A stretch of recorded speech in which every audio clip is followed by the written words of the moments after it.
So in this Canva tutorial video, I'm going to be showing you guys how to use the paint feature in Canva. So very simple. First thing you have to do is go to the left hand side here. I want you to scroll down to where it says apps, and I want you to press on it.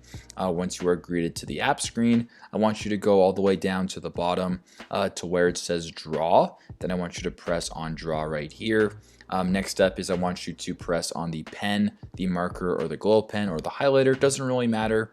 Just for the sake of this video, I'm going to go with the marker tool, and I'm just going to make the size a little bit larger, and I'm going to draw with a marker and basically be painting here on Canva. Now if you want to change it up or you want to erase it, not a big deal as well.